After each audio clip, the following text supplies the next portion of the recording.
This week on Inside Boulder News, the US 36 Express Lanes project is officially complete. The Bear Protection Ordinance expands to additional neighborhoods, and Boulder's new block party trailer is now available for anyone in the city to reserve for an outdoor neighborhood event.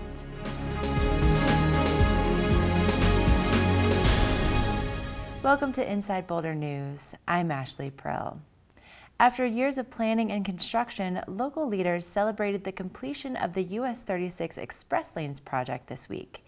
In addition to the 2 free general purpose lanes, the project built an express lane in each direction to accommodate high occupancy vehicles, bus rapid transit, and tolled vehicles. In addition, an 18-mile bikeway from Westminster to Boulder was added to complete the multimodal corridor. Well, one of the things that makes this so important is that a project like this takes so many years of planning and effort to really just get the idea finalized, get the money together, and then of course there's many, many years of complicated construction.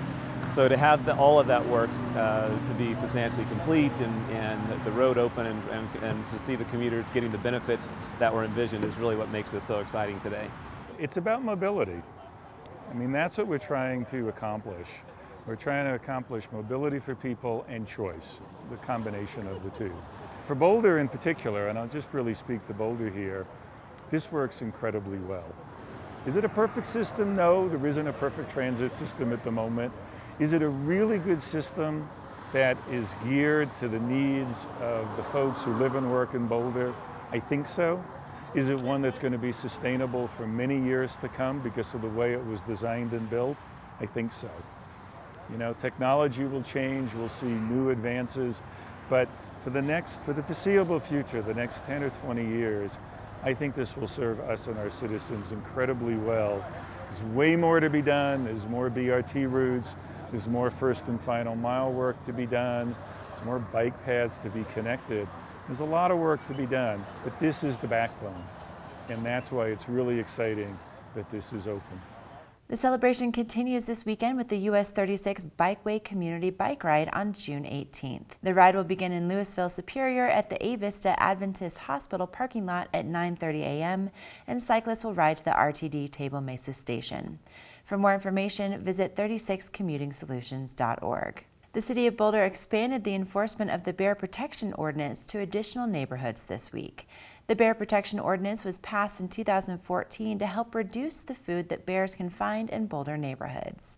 The city has been enforcing the ordinance in many neighborhoods west of Broadway since October 2014, but beginning this week, all residents west of Broadway and south of Sumac Avenue are required to secure waste from bears. So in order to avoid a fine or to be in compliance with the Bear Protection Ordinance, you not only have to have a way, such as this dumpster or a bear secure trash can, to secure your trash and curbside compost from bears, but you have to use them correctly. So that means in the case of dumpsters, that after you use them or empty or put your trash into the dumpster, it has to be reclosed and latched in the secure position because you can get a fine for leaving them open or unsecure. And the same goes for the bear-resistant carts or poly carts. If they're not push shut and locked, you can get a fine, or if they were broken in terms of the trash truck dumping them and the metal got broken and they're not working, you have to get them fixed or replaced because the carts have to be working and functioning in order to avoid those fines.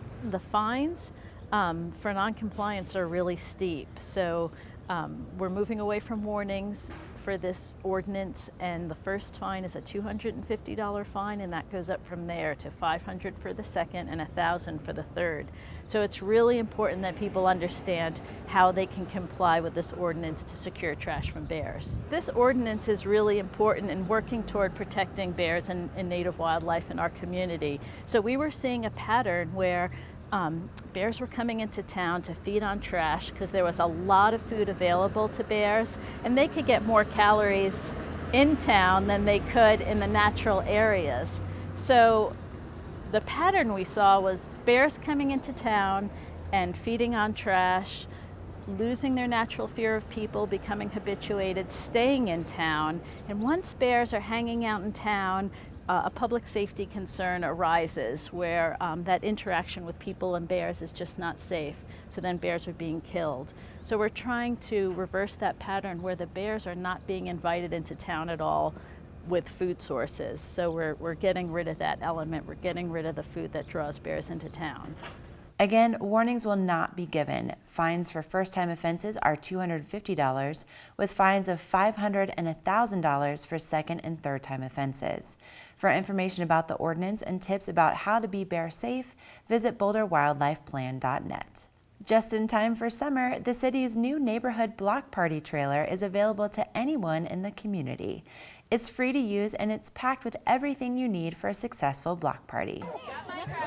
You really add food and drink. We have everything you can think of in here. Tables, folding chairs, folding picnic tables, type 3 barricades. If you get a party permit, you can use those to close the street.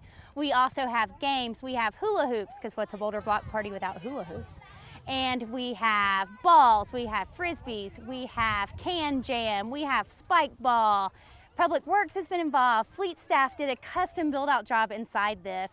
Staff went and picked out games that we knew were popular, that people were enjoying in the community, and tried to put those items so that they're easy to access, easy to store, easy to clean into the trailer. It's really created a lot of conversation in the organization, just like we hope it does out in the community. Mine is because we have a hill. You know, what we really know is that neighborhoods that are connected, where there's social capital or where people have social connections, are more resilient when they need to be.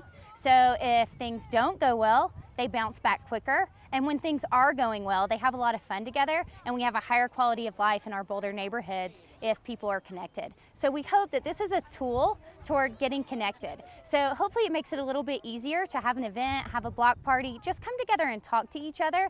And you'll be seeing other programs and tools and services that we're rolling out through neighborhood services also to encourage the same thing. The trailer and all of its contents will be available for weekend events throughout the summer. A city staff member will drop off the trailer on Friday afternoon and pick it up on Monday morning. All permitting requirements still apply for neighborhood parties and park reservations. For more information or to reserve the neighborhood block party trailer, visit the city's website. To get ready for an exciting season of events planned for the downtown civic area, the bandshell seats got a makeover this week. The wooden seats were ready for an update with mismatched patches and graffiti needing to be covered. The Landmarks Board approved a lively red color, and this week over 40 volunteers from Wells Fargo helped to spruce things up. So today is exciting to bring some color in the space, not only because it shows that we're really revitalizing the area, but it's also exciting to be partnering with Wells Fargo, who has a number of branches in the area, and trying to bring more community engagement into the civic area. Wells Fargo has a long history of giving back to local nonprofits, and today we're really excited to be out in the community giving back. Last year we logged in more than 38,000 hours of community service volunteer time, and today's just a portion of that. So this is the kickoff to an exciting season of summer events. We have over 40 events this summer, fall, and winter, both produced by the City of Boulder as well as private promoters. We'll have concerts, we'll have festivals, we'll have a 4th of July spectacular out here. It's going to be a very busy time for the civic area this year. The Summer Sounds Family Concert Series kicks off this weekend at the Bandshell with Secret Agent 23 Skidoo. For more information, visit bouldersummersounds.org. For the full calendar of civic area events, visit the city's website. Recently, the White House named Boulder a Climate Action Champion for its leadership in energy efficiency, climate action, and the attention it's bringing to the challenges of the current energy industry. The Climate Action Champions competition was launched by the White House and the Department of Energy in 2014.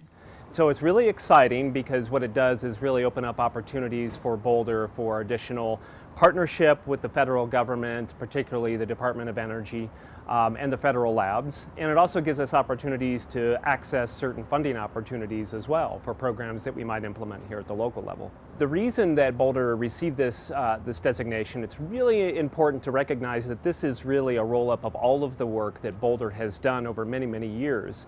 So from our cutting-edge energy efficiency work and the community's contributions to our reduction in overall emissions from transportation emissions and our ecosystems development, it really is part of the fabric here in Boulder, and I think this is a really important aspect. And Boulder joins in the second round other communities like Anchorage, New Orleans, Phoenix, and Pittsburgh. And so other communities around the nation are really trying to step up and do what they can do. So it's a real honor to the entire community, to all residents and businesses, that we receive this designation. More information about the city's climate goals as well as the Climate Action Champions program can be found online. Thank you for watching Inside Boulder News. Stay in touch with us on Facebook and Twitter by submitting news tips and questions. You can also sign up to receive video updates right in your inbox. Just go to boulderchannel8.com and click on subscribe.